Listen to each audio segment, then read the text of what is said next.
Assalamualaikum warahmatullahi wabarakatuh. Shalom, Om Swastiastu, Namo Buddhaya, salam kebajikan. Perkenalkan, nama saya Karina Nandaninova. Saya dari Prodi Ilmu Hukum Angkatan tahun 2023 semester 1. Kali ini saya akan membahas tentang mata kuliah Pancasila, dan saya akan membahas 3 subbidang, yaitu terdiri dari kajian sejarah, perspektif ideologi, dan kajian filsafat. Selamat menonton. Yang pertama, kita akan membahas tentang kajian sejarah. Pancasila ditinjau dari asal mulanya. Pancasila ini terdiri dari 4 kausa. Yang pertama adalah kausa materialis, kausa formalis, kausa efisien, dan kausa finalis. Apa itu kausa materialis? Kausa materialis atau yang disebut dengan asal mula bahan. Jadi sebelum Pancasila diresmikan menjadi pedoman hidup, unsur-unsur yang membentuknya itu sudah ada di dalam budaya, agama, adat istiadat yang ada di Indonesia sejak lama, sejak zaman dahulu.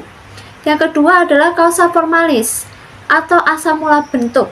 Pancasila sebagai bentuk konkret dari nilai-nilai dalam kehidupan masyarakat.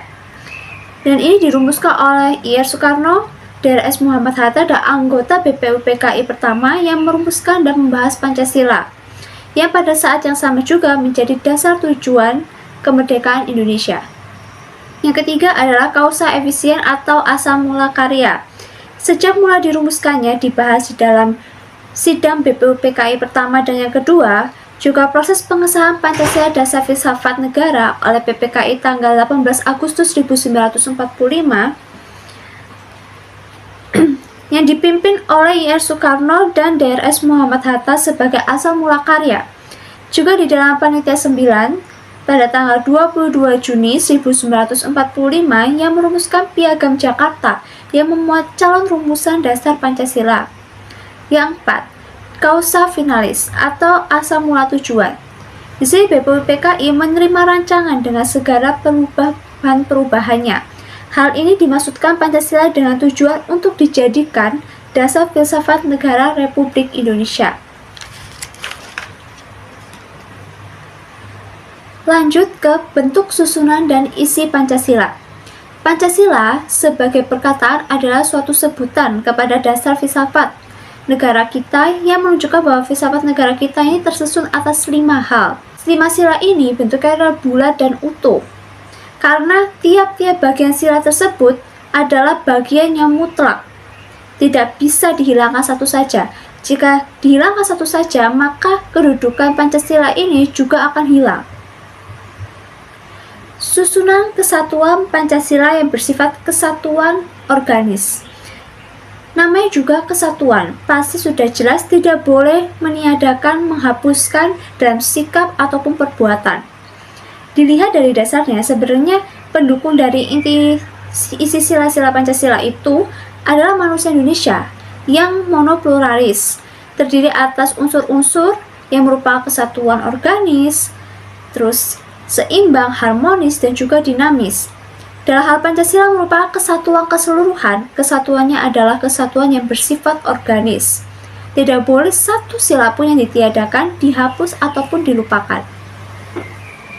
Lanjut ke susunan Pancasila yang bersifat hierarkis dan berbentuk piramidal. Yang di sini itu dimaksudkan adalah pengertian piramidal. Pengertian piramidal itu untuk menggambarkan hubungan hierarkis sila-sila dari Pancasila dalam urutan-urutan yang luas dan juga dalam hal isi sifatnya. Intinya, urutan-urutan 5 sila ini menunjukkan suatu rangkaian tingkat dalam luasnya dan isi sifatnya. 5 sila tersebut saling mengikat satu sama lain. Jika urutan-urutan itu dianggap tidak mutlak dan tidak ada sangkut pautnya, maka Pancasila itu menjadi terpecah-pecah sehingga tidak dapat digunakan sebagai asas kerohanian bagi negara. Tiap sila dapat diartikan bermacam-macam maksud, sehingga sama saja dengan tidak ada Pancasila. Lanjut ke rumusan Pancasila yang bersifat hierarkis dan berbentuk piramidal. Seperti sila pertama, yaitu ketuhanan yang Maha Esa.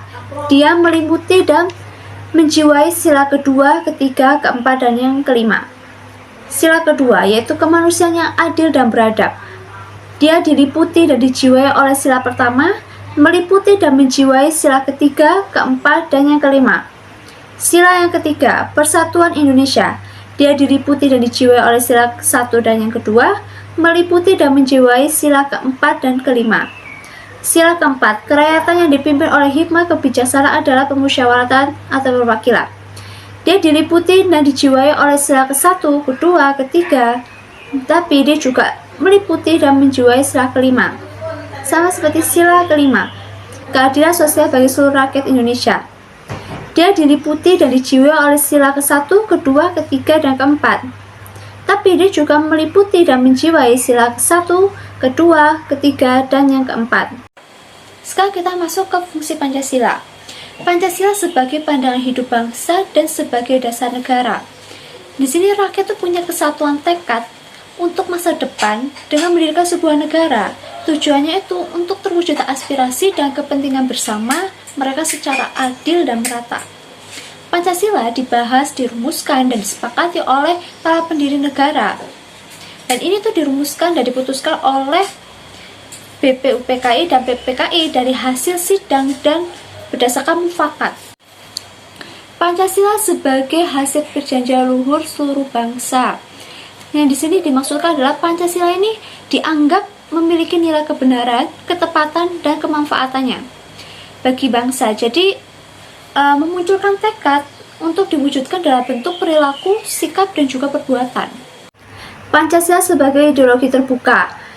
Apa yang dimaksud dengan ideologi terbuka? Jadi yang dimaksud ideologi terbuka adalah ideologi yang mampu mengikuti perkembangan zaman dan adanya dinamika secara internal. Nah, di sini terdapat 3 tatanan nilai, yaitu nilai dasar, nilai instrumental, dan nilai praksis. Nah, apa itu nilai dasar? Nilai dasar itu adalah prinsip yang bersifat abstrak, umum, tidak terikat waktu dan tempat, sehingga bersifat abadi. Bentuk kaidah-kaidah paling hakiki menyangkut eksistensi negara, cita-cita, dan tujuannya, tatanan dasar, dan ciri-ciri khasnya. Yang kedua adalah nilai instrumental, yang bersifat konseptual yang disesuaikan dengan tuntunan zaman, berbentuk kebijakan, strategi, organisasi, sistem, rencana, dan program yang merupakan tindak lanjut dari dasar. Yang ketiga adalah nilai praksis. Nilai praksisnya adalah interaksi antara nilai instrumental dengan situasi konkret. Sifatnya dinamis, nilai praksis merupakan pertarungan antara idealisme dan realitas. Faktor yang mendorong pemikiran mengenai Pancasila sebagai ideologi terbuka. Yang pertama adalah kenyataan bahwa dalam proses pembangunan nasional berencana, dinamika masyarakat itu berkembang begitu cepat. Lalu yang kedua adalah bangkitnya ideologi tertutup seperti Marxisme, Leninisme, atau komunis. Lalu yang ketiga adalah pengalaman sejarah politik di masa lampau yang pengaruhnya itu sangat kuat, contohnya seperti komunisme. Lalu yang keempat adalah tekad menjadikan Pancasila sebagai pedoman hidup manusia ya di negara Indonesia. Nilai dasar Pancasila yang abadi kita temukan dalam 4 alinea, yaitu terdapat di pembukaan UUD 1945. Sekarang kita membahas alinea pertama, yang memuat tentang keyakinan kita kepada kemerdekaan sebagai hak segala bangsa, kepada peri kemanusiaan dan peri keadilan. Di sini dimaksudkan bahwa rakyat Indonesia ini sangat mendukung anti penindasan dan penjajahan. Terus yang di alinea kedua, memuat cita-cita nasional sekaligus cita-cita kemerdekaan kita, yaitu negara yang merdeka, bersatu, berdaulat, adil, dan makmur. Dan nilai ini menjadi tolak ukur apakah negara kita sudah menjadi negara yang kita harapkan. Nah, jadi di sini tuh rakyat Indonesia itu sangat punya motivasi besar terhadap negara agar bisa mewujudkan aspirasi masyarakat sehingga menjadikan negara ini bisa memeratakan kesejahteraan rakyat, bersikap adil, dan juga merata. Lalu masuk ke alinea ketiga, watak aktif dari rakyat Indonesia menyatakan kemerdekaan untuk mencapai kehidupan kebangsaan yang bebas, bukan angkuh tetapi religius, dan menjadi bangsa yang aktif, yang percaya kepada dirinya, serta berbuat secara nyata untuk mengubah nasibnya itu. Jadi rakyat Indonesia ini percaya bahwa kemerdekaan ini didapatkan bukan hanya semata-mata karena perjuangan rakyat Indonesia saja, tetapi juga bantuan dari Tuhan. Tanpa bantuan dari Tuhan, belum tentu negara kita ini merdeka. Jadi semua itu ada campur tangan dari Tuhan. Alinea keempat, memberi arahan mengenai tujuan negara, susunan negara, sistem pemerintahan, dan dasar negara yang jelas. Nah, ini lebih menekankan tentang kenegaraannya, tentang negara. Oke, setelah kita mempelajari kajian sejarah, sekarang kita lanjut ke perspektif ideologi. Sebelum itu kita harus tahu ideologi itu apa. Jadi ideologi itu terdiri dari dua kata ya, yaitu idea yang artinya gagasan, terus logos artinya adalah ilmu pengetahuan. Jadi kalau dijadikan satu, ideologi adalah ilmu pengetahuan yang mempelajari tentang ide atau gagasan yang tentang manusia. Nah, ideologi ini pengertiannya itu banyak sekali menurut beberapa pakar. Di sini aku akan menjelaskan pengertian ideologi dari beberapa pakar. Yang pertama adalah Anthony Destur de Tracy.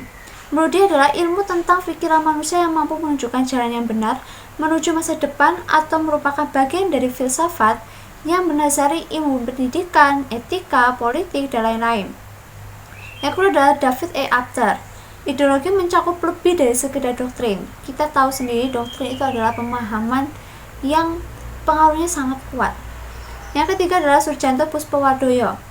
Keseluruhan sistem gagasan atau ide yang secara normatif berfungsi sebagai persepsi, landasan, dan orientasi tingkah laku individu dan masyarakat yang terarah ke tujuan tertentu. Yang keempat adalah Gramsci.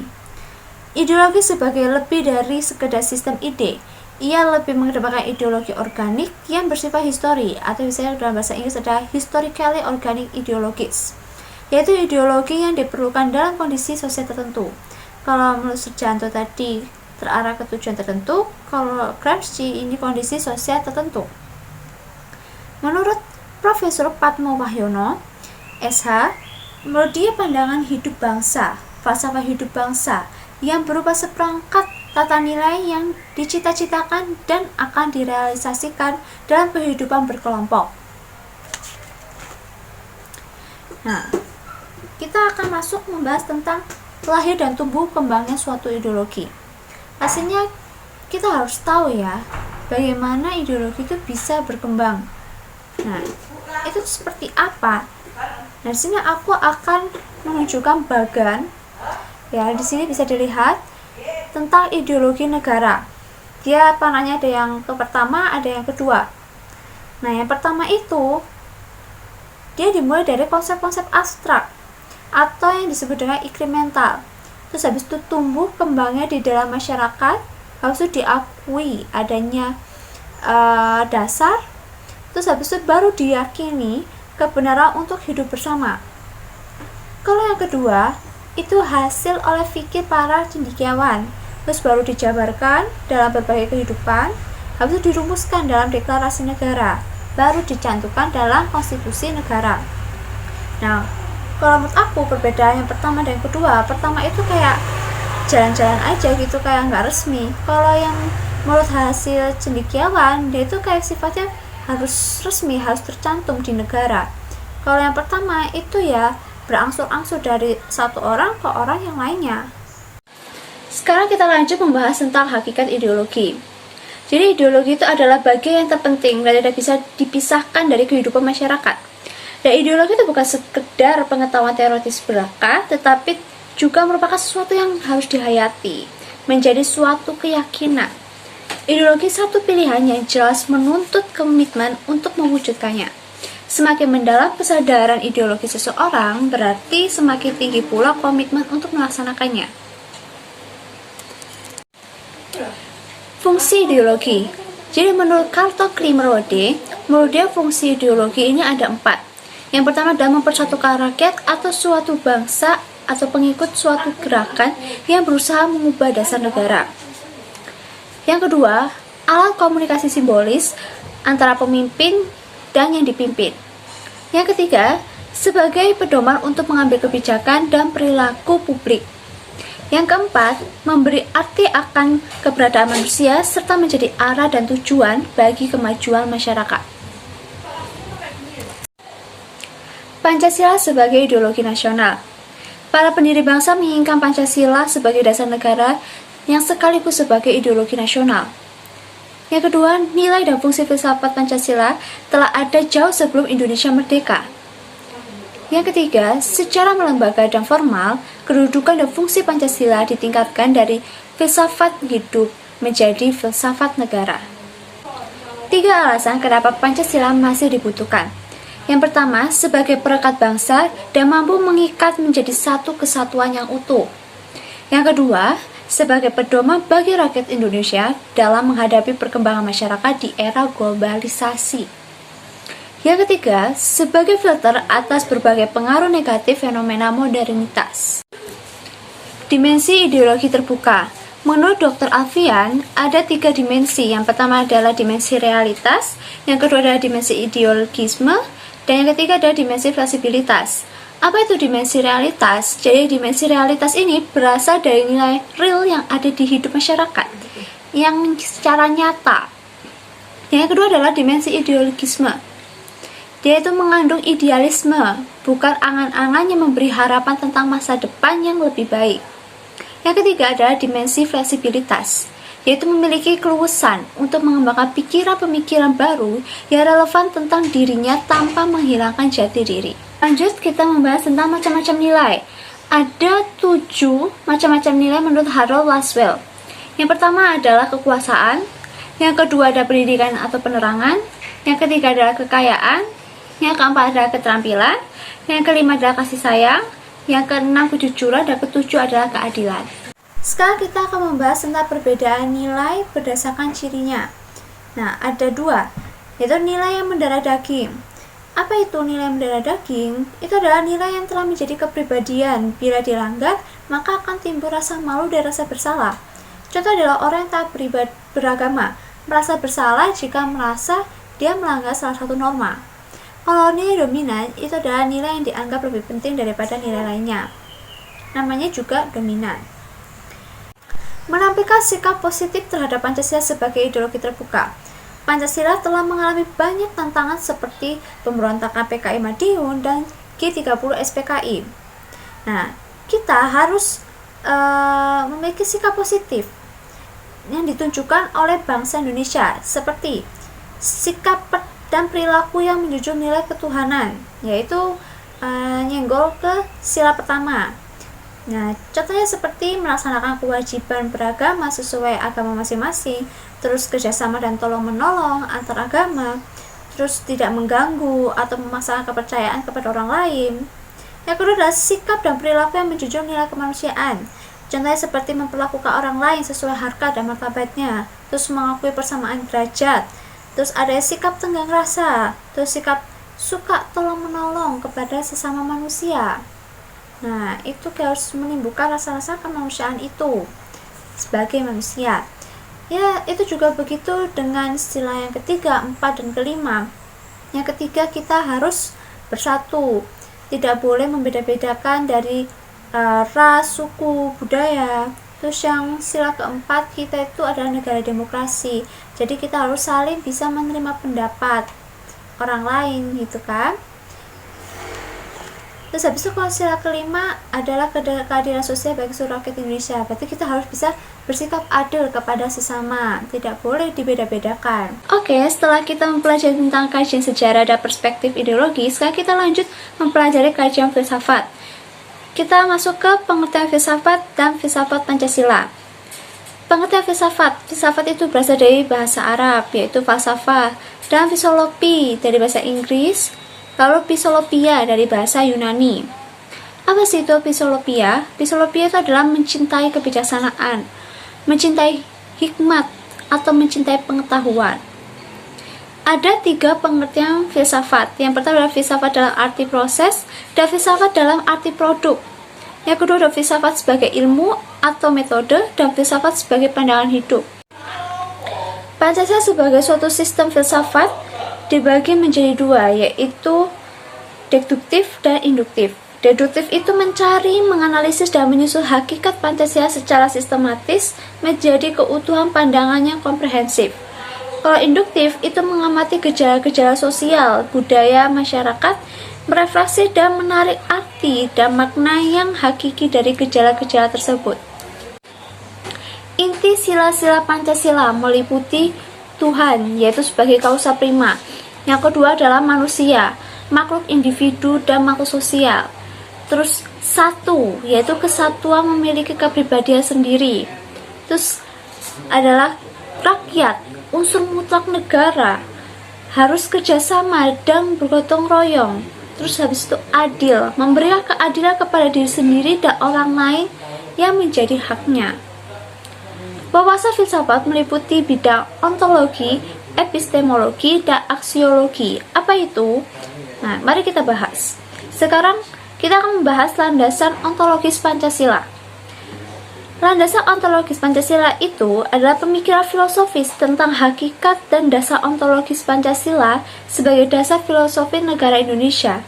Oleh karena itu, perlu dipahami hakikat Pancasila sebagai bentuk pengakuan terhadap wujud eksistensi negara Indonesia. Yang kedua adalah landasan epistemologi Pancasila, yaitu nilai-nilai Pancasila digali dari pengalaman atau empiris bangsa Indonesia. Kemudian disintesiskan menjadi sebuah pandangan yang komprehensif tentang kehidupan bermasyarakat, berbangsa, dan bernegara.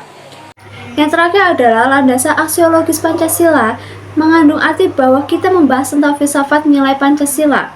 Istilah aksiologi berasal dari kata Yunani yaitu axios yang artinya adalah nilai, manfaat, dan logos yang artinya pikiran, ilmu, atau teori. Baik, terima kasih sudah menonton video dari awal sampai akhir, semoga bermanfaat. Jika begitu, saya tutup.